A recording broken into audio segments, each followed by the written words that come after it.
Hi guys, 100 days of cooking சீரீஸில் இன்றைக்கி டே 15 வெண்டைக்காய் பொரிச்ச குழம்பு எப்படி செய்யுதுன்னு பார்க்கலாமா.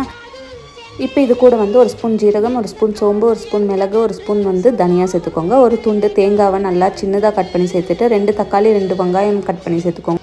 இது கூடவே ஒரு ஸ்பூன் கடலைப்பருப்பு, ஒரு ஸ்பூன் உளுத்தம்பருப்பு, இது எல்லாத்தையும் நல்லா வதக்கிட்டு மிக்சியில் அரைச்சிக்கோங்க பேஸ்ட்டாக. அதே பாத்திரத்தில் தேவையான அளவு எண்ணெய் சேர்த்துக்கோங்க. கொஞ்சமாக கடுகு, கொஞ்சமாக சீரகம் சேர்த்துட்டு கொஞ்சம் கருவேப்பிலை சேர்த்துக்கோங்க.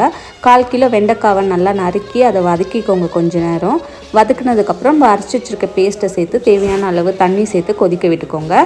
இப்போ இதுக்கு தேவையான அளவு உப்பு சேர்த்துக்கோங்க. 1/2 ஸ்பூன் மஞ்சள் பொடி சேர்த்துக்கோங்க. 1 ஸ்பூன் தனியா பொடி, 2 ஸ்பூன் மிளகாய் பொடி சேர்த்துக்கோங்க. இப்போ ஒரு 5 நிமிஷம் இது நல்லா கொதிக்கட்டும். கொதிச்சதுக்கப்புறமா ஒரு நெல்லிக்காய் அளவு புளியை நல்லா கரைச்சி அதையும் இது கூட சேர்த்துட்டு இன்னும் ஒரு 5 மினிட்ஸ் புளி தண்ணியோட ஸ்மெல் போகிற வரைக்கும் கொதிக்க வச்சுக்கோங்க. கொதிக்க வச்சுட்டு ஸ்டவ் ஆஃப் பண்ணிங்கன்னா வெண்டைக்காய் பொரிச்ச குழம்பு ரெடி.